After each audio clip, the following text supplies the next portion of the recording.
Yours, Mr. Mukhodzi, says medical condition.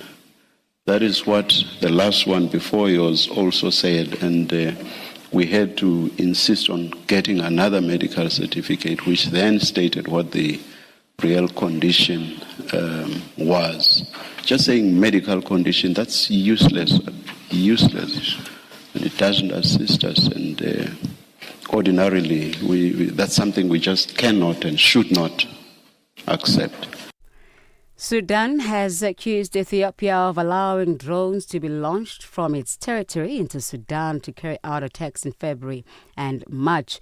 This is the first time Sudan has directly accused its neighbor of involvement in a three-year civil war. The Sudanese Foreign Ministry statement released on Monday is the latest sign that one of the world's deadliest conflicts between the army and the rapid support forces is drawing in regional powers from Africa and beyond. The Sudanese army has been fighting the paramilitary in a conflict that has threatened to fracture the country and has driven millions of people to flee their homes. The American military has named its first troop killed in the conflict between the U.S. and Iran. 6 soldiers died when an unmanned aircraft system evaded air defenses to hit a command center in Port Shuaba, Kuwait on Sunday. U.S. Central Command initially said 3 soldiers died in this attack, but officials confirmed on Monday that the death toll had doubled after 1 person succumbed to injuries and 2 more bodies were found in the rubble. These 6 are the only fatalities confirmed by the U.S. military since it launched a new war against Iran with Israel. Lastly, the global health community is today observing World Obesity Day. The day is convened by the World Obesity Federation in collaboration with its global members. It brings together individuals, organizations, and alliances to highlight urgent need for understanding, prevention, and treatment of obesity. By 2035, half of the world's population, around 4 billion people, are expected to be living with overweight or obesity. Now, for any news or stories you'd like to share with us, please send us an email to newsroom@channelafrica.co.za. Call us at +27 11 714 4459. Channel Africa News. I'm Onele Nsinsi. SABC News. The African Perspective. And coming up in your sports news this hour, the T20 World Cup enters the semi-final stages today. And the question is, will the Women's Africa Cup of Nations take place in 2 weeks' time? I'll tell you more at 12:30. This is Africa Update, your pulse to the continent. Stories shaping nations and voices driving change. Stay informed, stay connected, right here on Channel Africa, the African Perspective. It is 12:05 Central African time, and we're coming to you live from Johannesburg in South Africa on Channel Africa from an African perspective. Coming up in this hour, South Africans mourn the death of opposition party leader Musiwa Lekota, and healthcare workers for Palestine, South Africa, have strongly condemned recent attacks on civilian sites and health facilities in Iran. I'll stay connected to Africa and the world with Channel Africa, the international voice of the South African Broadcasting Corporation. Watch or listen anytime, anywhere at channelafrica.co.za, on the Channel Africa mobile app and on SABC Plus, or via the DSTV and OpenView audio bouquets. You can also catch us on social media at Channel Africa on Facebook and at Channel Africa 1 on all other platforms. Channel Africa, first with the African story globally. Africa Update on Channel Africa. Today on hashtag Africa Update, ask healthcare workers for Palestine, South Africa, have strongly condemned recent attacks on civilian sites and health facilities in Iran, which it says violates international humanitarian law. Now, what do you think African leaders should be doing or saying right now about the situation in the Middle East? Share your thoughts and your views on all our social media platforms. That's on X, Instagram at Channel Africa 1, on Facebook at Channel Africa. You can also send us your comments and voice notes on +267 83 288 6684. Hashtag Africa Update Us. Es-tu préoccupé par quelque chose? Es-tu passionné par les questions qui comptent? As-tu une voix qui mérite d'être entendue? Eh bien, nous avons la plateforme parfaite pour toi. Téléphone-nous ou fais-nous un WhatsApp au +27 66 408 87 42 et nous te rappellerons. Sois dans la conversation. Salut Channel Africa, ici Beno le diamant rouge et Binalex Sport depuis le Cameroun, le pays des lions. Voilà. Sois dans la conversation. Il ne s'agit pas seulement de parler, mais c'est ta chance d'exprimer ton point de vue, de partager tes opinions et de t'engager avec une communauté qui valorise ton avis. Suivez-nous sur les réseaux sociaux, visitez notre site www.channelafrica.co.za et préparez-vous à partager vos points de vue sur Channel Africa, la perspective africaine. Africa Update with Lulu Gaboo, 12 to 1 p.m. Central African Time. It is 8 after 12 Central African time, and we're coming to you live from Johannesburg in South Africa. The family of the founding president of the Congress of the People, COPE, Musiwa Lekota, has requested privacy during the difficult time of his passing. Lekota passed on in the early hours of this morning at a private hospital in Midrand, Johannesburg. Political parties in South Africa have sent their condolences to the family and the party. Vincent Magwenya, the spokesperson for President Cyril Ramaphosa, says the president has expressed profound sadness for the death of Musiwa Gerard Patrick Lekota, adding that his thoughts and prayers are with the family, the Congress of the People and his associates across the political spectrum following his death. South Africa has lost a patriot, a freedom fighter, and a servant of the people whose life story is closely intertwined with our journey of struggle and the realization of democracy. His life was one of resilience, courage, and steadfast belief in justice. President Ramaphosa honors Mr. Lekota, especially for his principled dedication to non-racialism during our struggle and in a liberated South Africa.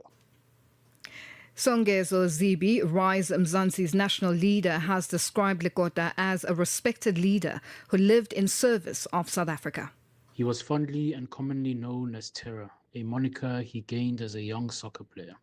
Many will remember him for the political positions he held, but we should most prominently remember him for his principled positions, even in the face of criticism and humiliation. In reminding us of our mission, he profoundly stated, "We seek to restore the dignity of our people and the integrity of our politics. We want a government that serves the people, not a government that serves itself." Rest in peace, leader. The Good Party extended its heartfelt condolences. Our thoughts and prayers are with the Lekota family and the members of COPE during this time of mourning. May his soul rest in peace. Lekota and General Bantu Olumisa, who is currently South Africa's Deputy Minister of Defence, share a relationship as fellow former African National Congress ANC party members who became prominent opposition leaders, occasionally collaborating on coalition politics and opposition unity. 60 years of stories and sounds. Channel Africa, the African perspective. Parlez-vous couramment le français? Êtes-vous passionné par la radio? Et êtes-vous qualifié pour travailler en Afrique du Sud? Envoyez-nous votre CV et vos 3 minutes démo en MP3 à @channelafrica.co.za pour avoir une chance de rejoindre la famille Channel Africa. Si vous n'avez pas de réponse après 14 jours, cela signifie que vous n'avez pas été retenu. Channel Africa, la perspective africaine. Be inspired. Stay informed. Channel Africa, the beauty of life. Now available anytime, anywhere with our new app. Africa Update with Lulu Gaboo, 12 to 1 p.m. Central African Time. Stay connected to Africa and the world with Channel Africa, the international voice of the South African Broadcasting Corporation. Watch or listen anytime, anywhere at channelafrica.co.za, on the Channel Africa mobile app and on SABC Plus, or via the DSTV and OpenView audio bouquets. You can also catch us on social media at Channel Africa on Facebook and at Channel Africa 1 on all other platforms. Channel Africa, first with the African story globally. Africa Update with Lulu Gaboo, 12 to 1 p.m. Central African Time. It is 12 after 12 Central African Time, and we're coming to you live from Johannesburg in South Africa. Our top Democrats in the United States Senate have slammed the changing narratives emanating from the administration of President Donald Trump on the rationale for the United States joining Israel in starting a war with Iran. But Republicans have been quick to rally to the president's side as Congress seeks to assert its war powers authority and limit the U.S. military campaign against Iran. Now, this as the United Nations continue to warn about the escalating humanitarian consequences of the military campaign, now on multiple fronts in the Middle East, and rising number of civilian casualties. Showan Bryce Peace has more.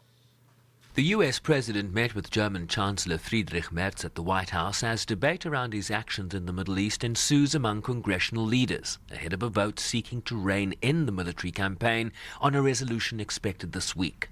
Listen to President Trump. We'll obviously be talking a little bit about Iran today, and he's been helping us out. We've been very nice, actually. And that is coming along, as you see, very well. They have no Navy. It's been knocked out. They have no Air Force, it's been knocked out. They have no air detection, that's been knocked out. Their radar has been knocked out. And just about everything's been knocked out. So we'll see how we do, but we're doing very well. We have a great military.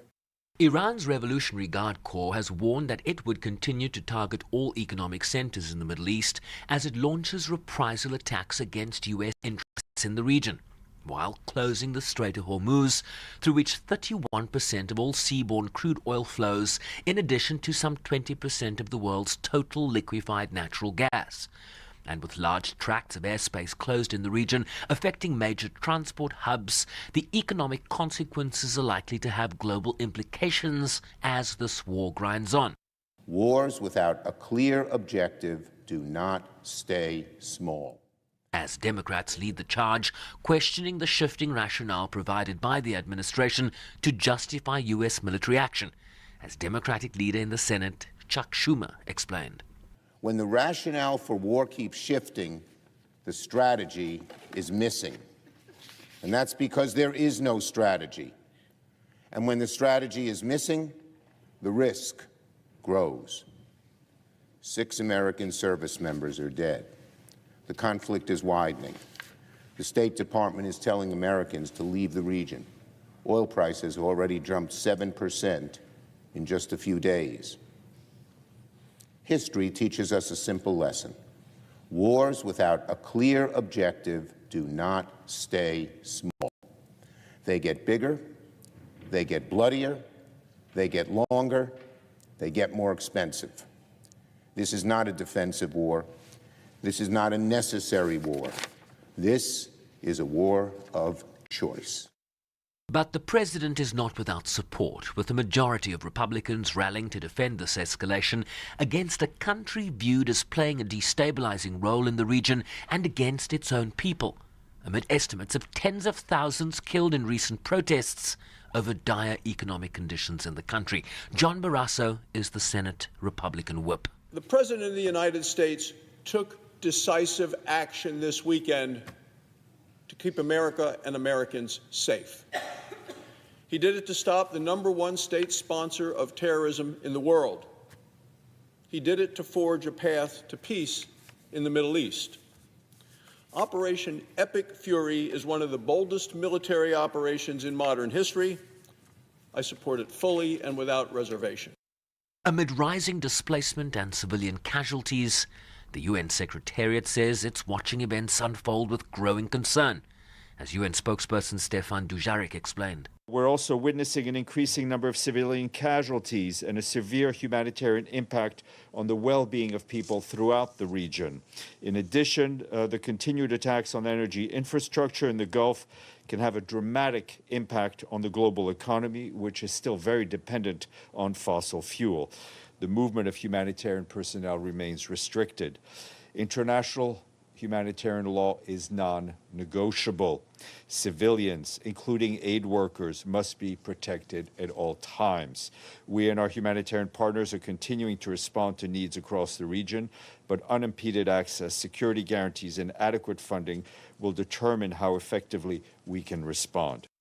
The United States also closed its embassies in Saudi Arabia and Kuwait after the State Department issued a worldwide caution alert to Americans while urging their citizens to leave the Middle East, even as travel is being hampered by the closure of the airspace in the region. I'm Shervin Bryce-Pease in New York. When it comes to world-class exhibitions and event solutions, one name leads the way: GL Events South Africa. From concept to completion, we transform ideas into exceptional experiences, delivering seamless events for conferences, exhibitions, business functions, and more. With global expertise and local insight, we provide innovative, sustainable, and turnkey event solutions you can trust. Partner with the industry leader. Partner with GL Events South Africa. Visit gl-events.co.za. Africa Update with Lulu Gaboo on Channel Africa. It is 18 after 12 Central African time, and we're coming to you live from Johannesburg in South Africa. Our healthcare workers for Palestine South Africa has strongly condemned recent attacks on civilian sites and health facilities in Iran, which it says violate international humanitarian law. The organization says the strikes allegedly carried out by the United States and Israel on the 28th of February 2026 damaged several health centers, including hospitals, and resulted in civilian casualties. HCW4P South Africa says the attacks on healthcare facilities and workers undermine protections guaranteed under international law and place vulnerable communities at further risk. And to speak to us about this, we are joined by Professor Hassan Mohammed from Healthcare Workers for Palestine. Prof, good afternoon, and thank you for joining us on Africa Update. Good afternoon, and good afternoon to your viewers and listeners. Now, what was your organization's immediate reaction when reports emerged about attacks on hospitals and healthcare facilities in Iran? Well, we were quite outraged, and, unfortunately, over the last 2 years, in Gaza, we've seen this happen over and over again, and we were quite shocked that the same playbook is playing out in Iran. The latest numbers that we have, it's up to 10 hospitals now that have been damaged. And, it's hard to just see this as purely accidental. I think, as you've mentioned, hospitals, healthcare workers are protected under international humanitarian law. There are patients, there are people who are caring for these patients in hospitals, and it's very clear. I think it's unambiguous that these facilities should be protected in situations of war and conflict. So we are quite outraged that this has happened, particularly in Iran, and we wanted to speak out about it. And from a healthcare and humanitarian perspective, how serious is the targeting of medical facilities during conflict? Well, it puts the whole population at risk. Hospitals and healthcare centers, and it's not just hospitals, are places of refuge where people can go for healthcare services, where they can be treated. But when these places come under attack, they, break down the trust that the population have in these facilities, and they often have to flee and put their lives at risk. It increases the rate of death, increases the rate of morbidity, and these are serious concerns in a conflict situation. We absolutely need to protect these places. And again, it's quite shameful that the US and Israel in the attack on Iran have included health facilities or are damaging and not taking enough care to avoid damage to these healthcare facilities. Now, your statement links these incidents to the broader situation in the Gaza Strip and the West Bank.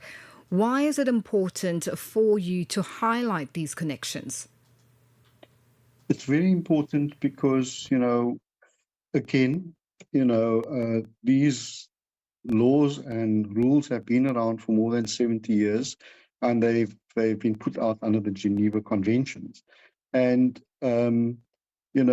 what we've seen in Gaza particularly, this is sort of documented in detail in United Nations report. So these are not reports that we have come up with or that some bias group has come up with. These are independent assessments by international organizations and by the United Nations. And they've made it clear that hospitals and health workers have been targeted in Gaza. So I think, we've raised the alarm about this as well. Health workers have been arrested and detained in the Gaza Strip. So I think that just adds fuel to the fire. And this, of course, undermines the protection of populations who are in a vulnerable situation. And we, again, are seeing the same playbook, as I've said, playing out in the Iran situation. This should just not be allowed. Beyond the attack on healthcare and healthcare hospitals, we've also, seen attacks on civilians, and civilians are also meant to be protected in these kinds of situations. So, school in Iran, in the city of Minab, 165 schoolgirls were killed. 20 adolescents at the gymnasium. So again, this disregard for healthcare centers is also playing out in terms of how the general civilian population is being attacked as well. Again, it's important for all of us to raise our voices, to speak out, to stop this kind of these kinds of attacks, and ask for these attacks to end. Ultimately, these kinds of conflicts should be resolved through dialogue, through diplomacy, and there have been opportunities to do so. And it's been very clear in the current context that that was certainly possible. And what specific actions would you like to see the South African government take in response to this? Yeah. So, what we've asked the South African government to do, and they have, put out a statement, raising concerns about the conflict in the Middle East, about what's happened in terms of the attack on Iran. But we would like them to use the mechanisms that are available, like at the United Nations. So our government, I think we feel, have a responsibility to raise this issue at the United Nations, to ask for debate and discussion about this so that the United Nations can take action to condemn these actions, to attempt to stop them, and to play their role of trying to resolve these conflicts in a peaceful way. As I've said and as I've emphasized, it's certainly possible to resolve these conflicts through discussion, through negotiations. The United Nations was set up to do so. And we as South Africa should use that mechanism to try and achieve those goals of dealing with conflicts and differences through peaceful manners. So we feel we would like our government to play an active role in trying to de-escalate this war, to bring it to an end, and to bring about a peaceful resolution. And just in wrapping up, Prof, as healthcare professionals, how can medical workers and organizations globally advocate for the protection of civilians and health infrastructure during conflict? I think, again, there are multiple organizations like ourselves around the world. There are international humanitarian organizations that have been speaking out. So again, in this situation, we would like those organizations to speak out, like we are asking our government, they should be asking their governments to speak out, to condemn these attacks, to not participate in them in any way. I mean, we see, unfortunately, countries like Germany, for example, joining the conflict rather than trying to resolve it. So the people of Germany and in other places around the world should put pressure on their governments to stop involvement in the conflict, to stop escalating it, and to speak out against it and to bring about peace, and particularly with respect to healthcare. One of the big challenges has been that there's been a loss of respect for international humanitarian law, and this has been particularly shown over the last 2 years in Gaza. We need to bring that back. We need to have the rule of law.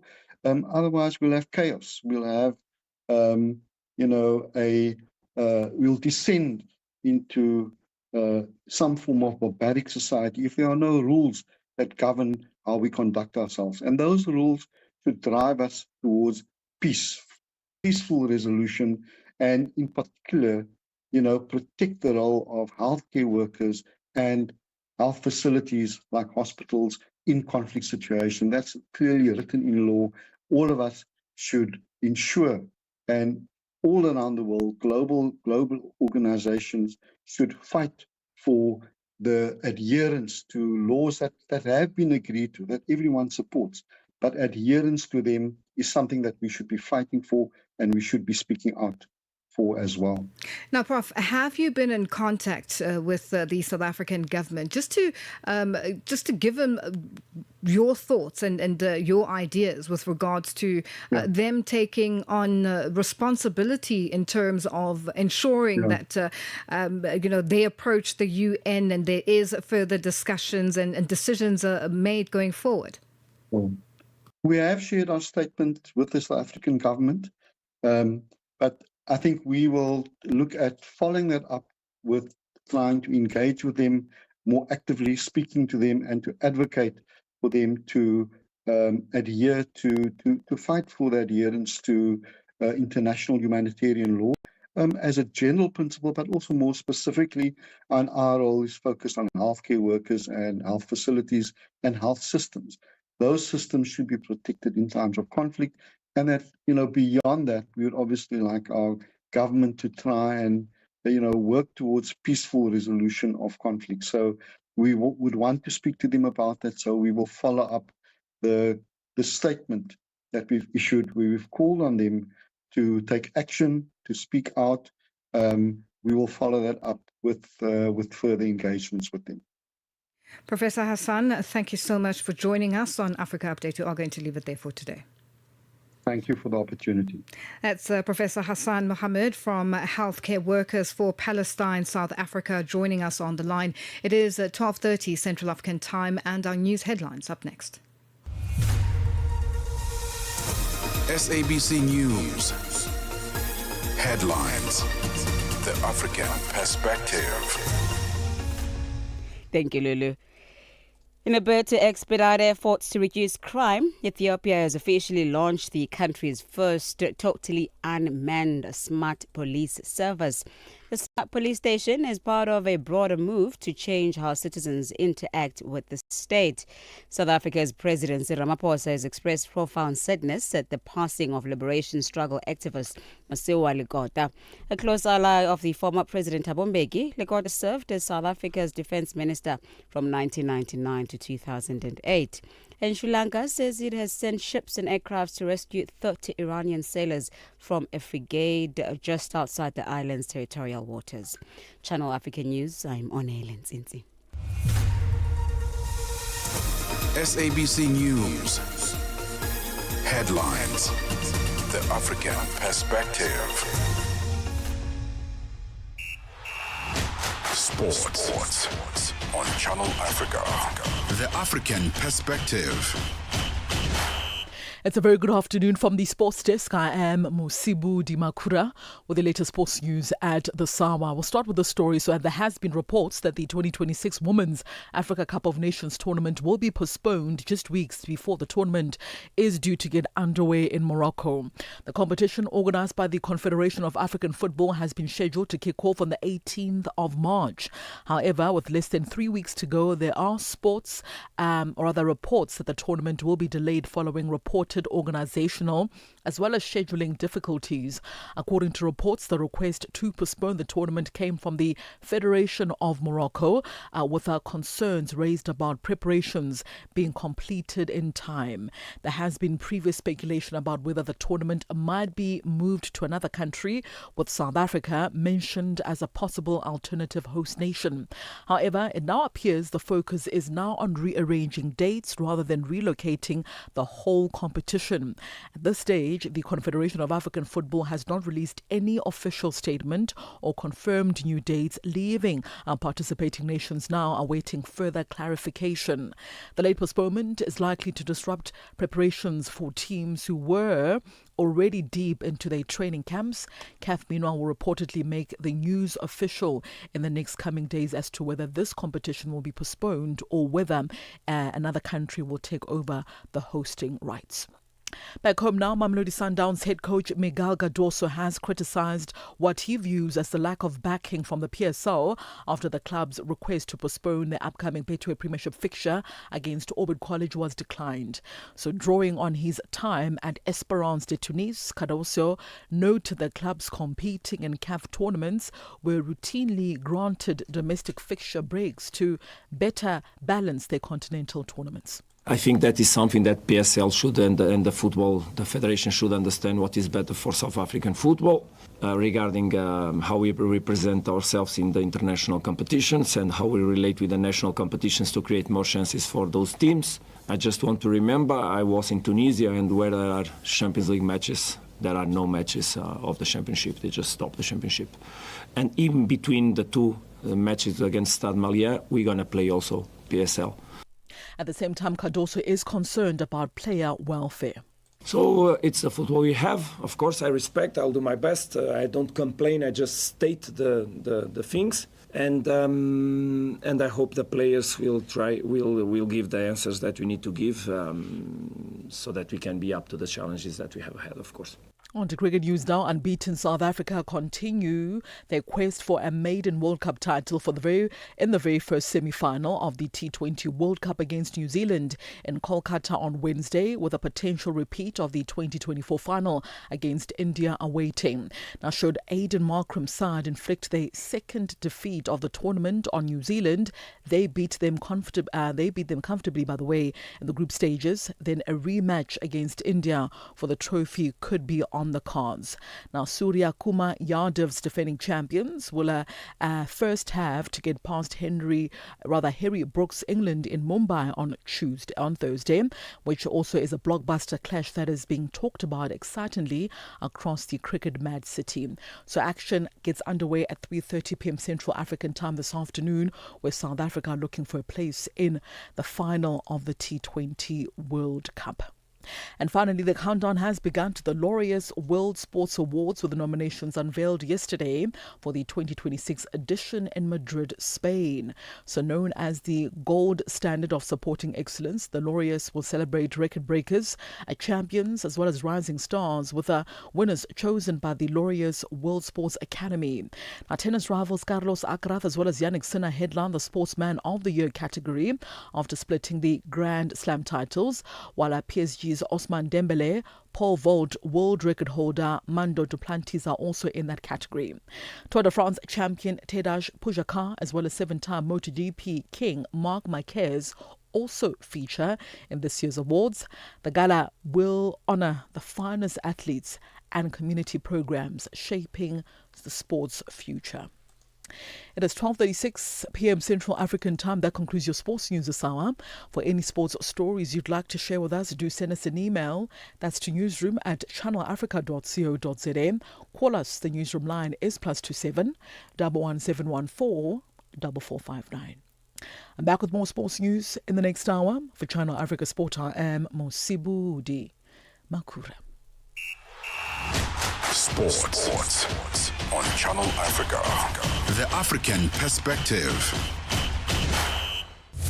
Parlez-vous couramment le français? Êtes-vous passionné par la radio? Et êtes-vous qualifié pour travailler en Afrique du Sud? Envoyez-nous votre CV et vos 3 minutes démo en MP3 à @channelafrica.co.za pour avoir une chance de rejoindre la famille Channel Africa. Si vous n'avez pas de réponse après 14 jours, cela signifie que vous n'avez pas été retenu. Channel Africa, la perspective africaine. Africa Update on Channel Africa.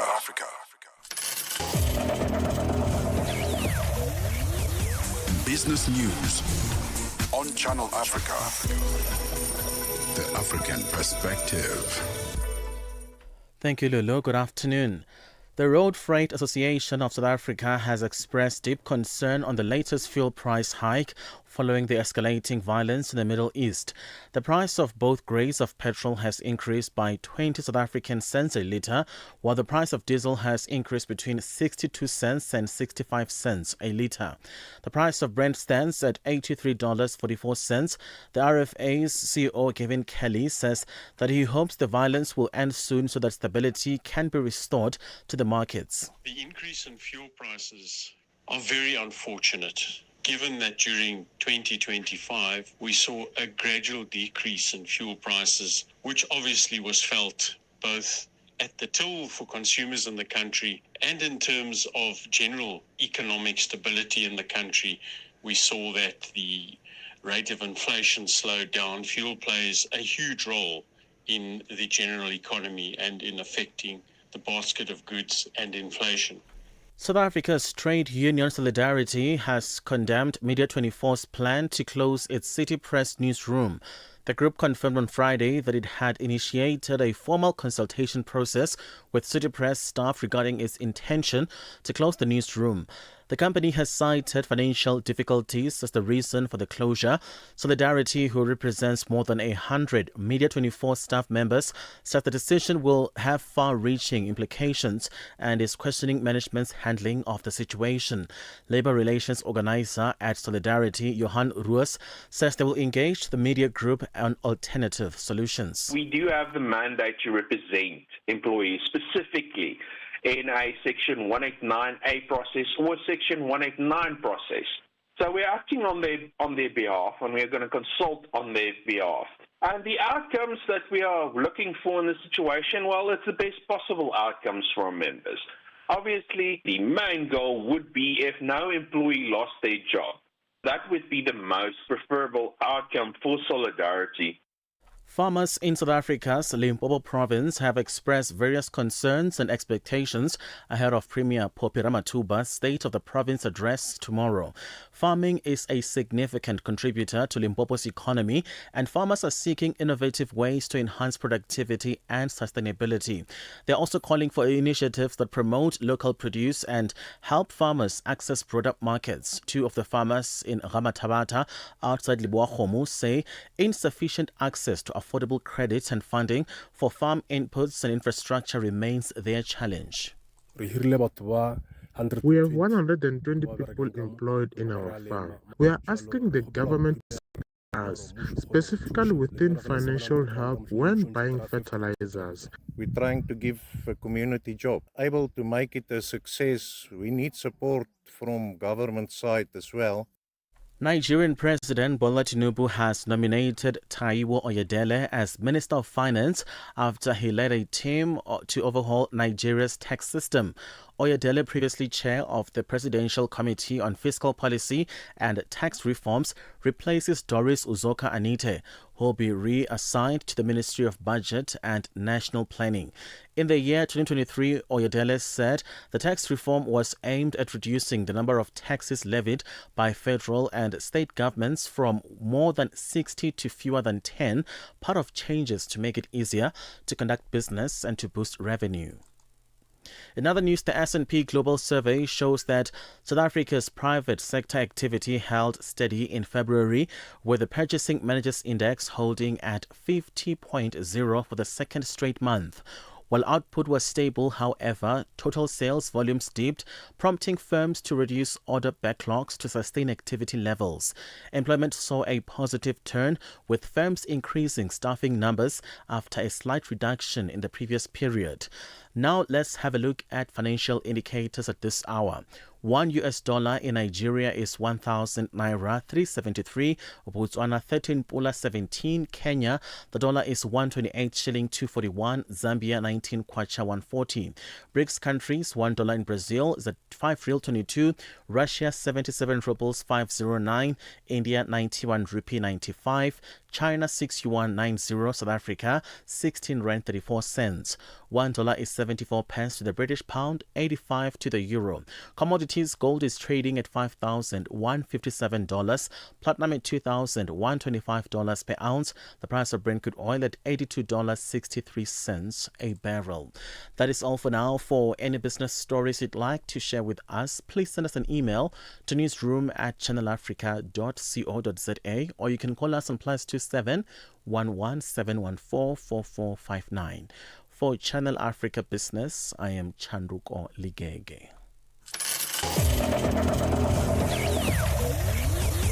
Business news on Channel Africa.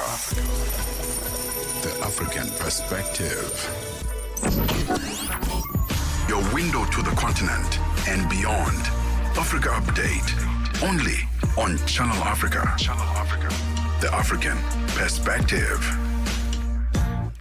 It is 12:43 Central African time, and we're coming to you live from Johannesburg in South Africa on Channel Africa from an African perspective. On hashtag Africa Update, Ask Healthcare Workers for Palestine South Africa has strongly condemned recent attacks on civilian sites and health facilities in Iran, which it says violates international humanitarian law. Now, we want to know, what do you think African leaders should be doing or saying right now about the situation in the Middle East? Share your thoughts and your views on all our social media platforms. That's on X, Instagram, at Channel Africa 1, on Facebook, at Channel Africa. You can also send us your comments and voice notes on +267 83 288 6684. Hashtag Africa Update Ask. And as we always do, if you send us your comments and voice notes, we're able to speak about this and mention them on air. We have a response. Yesterday, we posed a question with regards to the Russia-Ukraine war. We've been doing that a few times over the past couple of weeks, and we have some responses with regards to why people are going to Ukraine or to Russia to go and face wars that they know nothing about. All right, one response is from Skeva Cobbs Yams. He says, Where can we get application forms, because people are going there not by chance, by choice. So Ukraine, don't cry. The matter is money. If you, Ukraine, have money, you can hire me. So it just goes to show just the desperation of young people on the African continent who are looking for some sort of employment to get money for their families.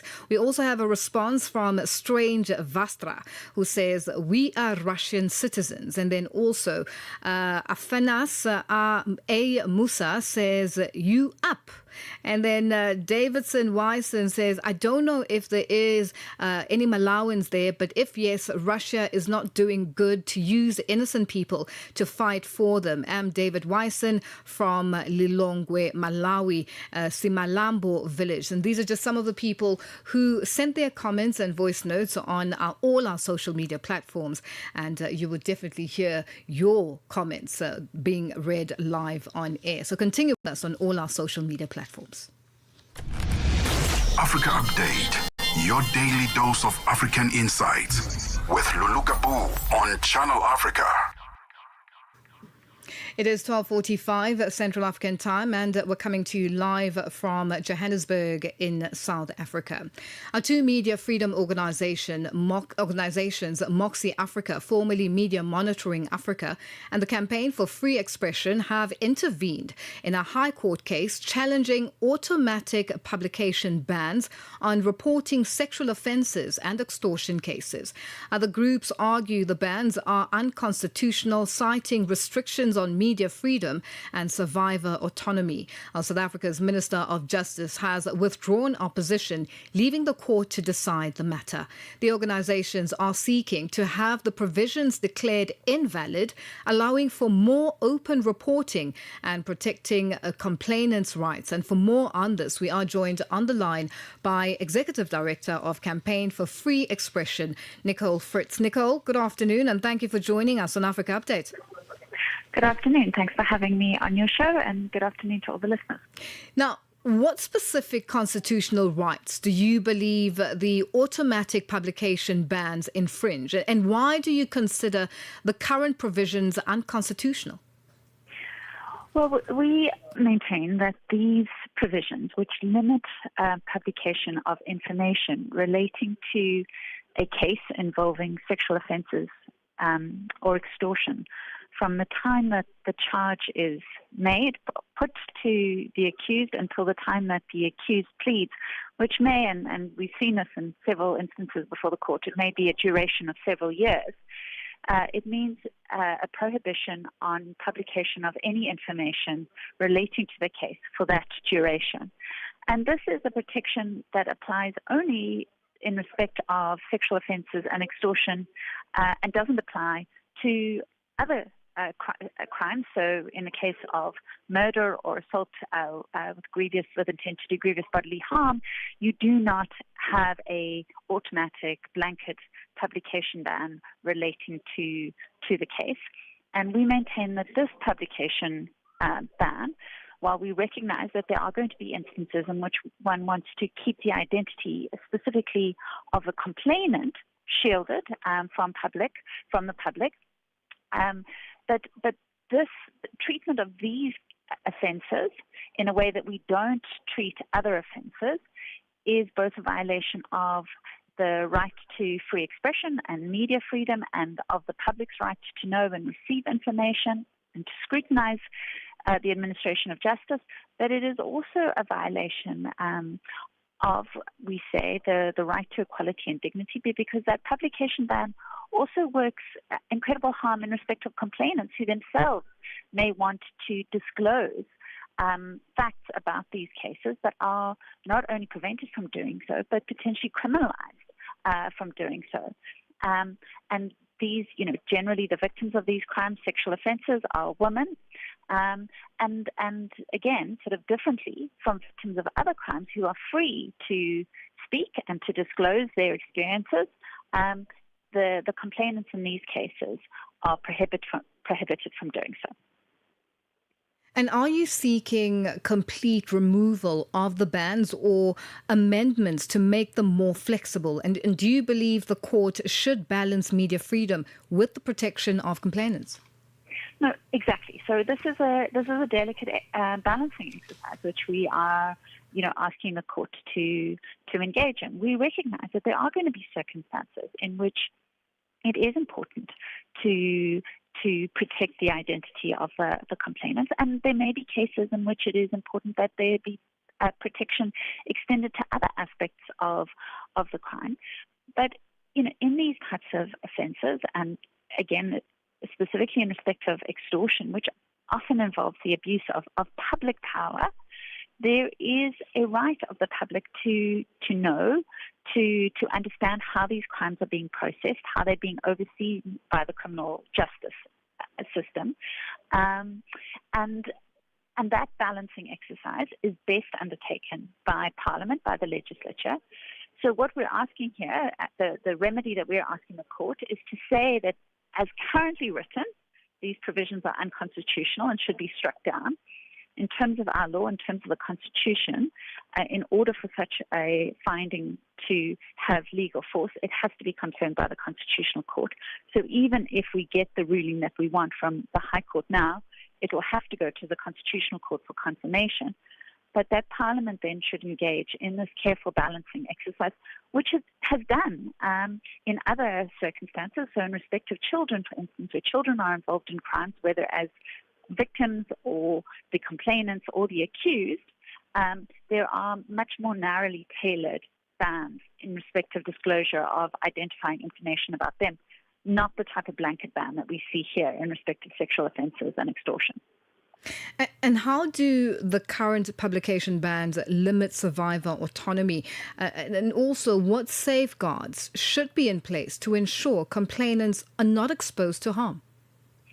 So what has happened, and the genesis of this case, in fact, comes from Caroline Peters, who is a activist against gender violence, a survivor of gender violence herself, who, in fact, took pictures of a court roll of an accused from the back, and she has been prosecuted under the Criminal Procedure Act for violation of these blanket bans.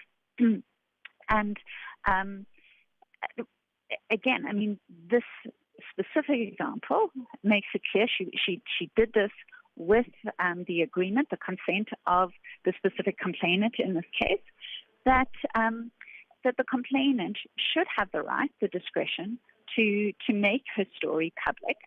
That is, in certain circumstances, is going to be very important for her in terms of processing her trauma, in retaking her agency.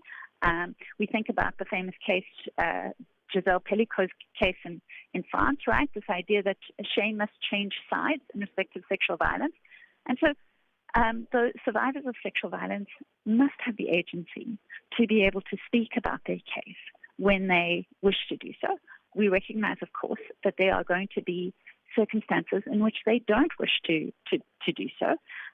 So we're saying a more narrowly tailored legal provision which allows for judicial discretion to essentially, so that it's not the default position that a blanket ban will always take hold, must be what is ultimately worked through by the legislature. And what impact, Nicole, could this case have on freedom of expression more broadly? Well, as I said, in respect of any other crime that has occurred, the media and the public are at liberty to comment and to publish, to receive the information relating to that, to the alleged offence. Again, the media has to do so responsibly, and we have various regulatory frameworks which require them to do so. We've got a press ombud, we've got the press council, so they're codes that they have to abide by. But in respect of every other crime, we recognize that there is a valid public interest in understanding what is alleged to have been committed and how the criminal justice system is processing those crimes. It is not clear why, in respect of the crimes of extortion and in sexual offences, and this is why we say it is irrational, that they be treated differently from any other crimes. Again, we recognize that there are going to be specific circumstances which require delicacy and nuance, but those are best treated by a much more narrowly crafted law than this absolute blanket ban, which prohibits anyone, as I said, even the survivor, the victim, the complainant, from speaking to her story. Now, your views very quickly in 15 seconds on the Minister of Justice withdrawing opposition, and does it change the legal strategy or expected outcome? No, so I think just to make this clear, the Minister of Justice hasn't withdrawn opposition to the case. Just in respect to some of the constitutional arguments, the Minister has conceded that there is no rationality. So in a sense, that sort of withdrawal makes our case stronger, but hasn't withdrawn total opposition to the case. Okay, great. Thank you so much, Nicole, for your time on Africa Update. That was the Executive Director of Campaign for Free Expression, Nicole Fritz, joining us on the line. Conversations are happening, and Channel Africa is at the heart of them. We tell the African story with clarity, pride, and purpose, reaching audiences that matter to your brand. Partner with us and connect your business with listeners across borders in multiple languages and markets. For partnership opportunities, sponsorship, or sales, email us at partnership@channelafrica.co.za. Channel Africa, the African perspective. Africa Update on Channel Africa. It is 12:56 Central African time, and we're coming to you live from Johannesburg in South Africa. A former Congress of the People COPE leader, Musiwa Lekota, has died in the hospital in Midrand, Johannesburg, at the age of 77. Lekota was a force in the South African Parliament since 1994. While he joined as a lawmaker under the flag of the ANC, Lekota left Parliament as the leader of a fledgling Congress of the People. He was the first Premier of the Free State in 1994. In 1997, he served as chairperson of the NCOP and in 1999 became the Minister of Defence. In 2009, Lekota led COPE to Parliament with 30 seats in the House after the April 22nd elections. The party had a steady decline at the polls, ultimately not returning to Parliament after the 2024 elections. Lekota stepped back from active politics in 2025 due to ill health. Zaline Merrington takes a look at the fiery Lekota's time in Parliament. Lekota was a firebrand who was booted out of the House more than once. He challenged former President Jacob Zuma when delivering his 2016 State of the Nation address. Speaker of the National Assembly,